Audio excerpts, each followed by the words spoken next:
गाइजहरु पानमाराको सस्तो र भाइरल जग्गाको भिडियो लिइरहेको छु मैले। त्यो फुल भिडियो हैन, जग्गाको वरिपरि देख्नुहुन्छ उतो छ नि घर, त्यो घरदेखि हाम्रो जग्गा चाहिँ यो बाटो सट्ट र यो घरको नि त्यहाँदेखि बाटो सट्ट जाने र यो बाटोलाई जग्गाले चारैतिर घेरेको छ।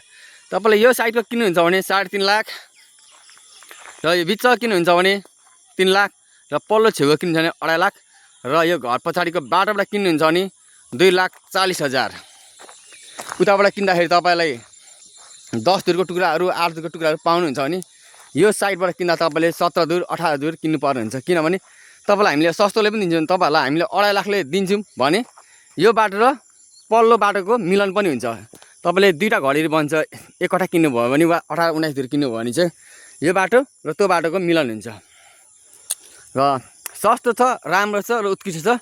र हाइवे पनि तपाईले देख्न सक्नुहुन्छ, यो बलिरहेको घर हाइवे हो, बत्तीबल ठाउँ हाइवे हो र सबैजनाले भन्नुभयो के धरान पानमाराको यो भाइरल जग्गा हैन, अहिलेको सस्तो मस्तो र भाइरल जग्गाको भिडियो हेर्दिम पुरै बनाएर ल्याउनुस् भन्नुभयो। यो घर चाहिँ बिस्कुट फ्याक्ट्री हो, हाम्रो एकजना दाइको घर हुन्छ र बाटो देखिहाल्नुभयो, चारैतिर जग्गालाई चाहिँ बाटोले भेटेको छ।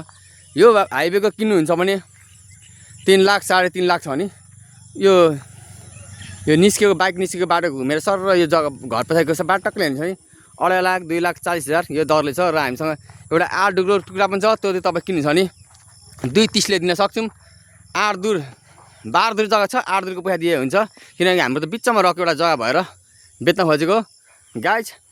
पैसा तपाईको जग्गा हाम्रो सुन खिएर जान्छ, जग्गा सम्पत्ति अनि सधैँ बढ्छ, लिन हैन त। पानमारामा सस्तो मस्तो उत्कृष्ट जग्गा र तपाईले पाउनुहुन्छ 32 फुटको मुख पाउनुहुन्छ भने 17 दुर किन्नु भने 34 सम्म पाउन सक्नुहुन्छ। र दुईटै बाटोले भेट्ने जग्गा 120 फुट लम्बाइ छ गाइजहरु।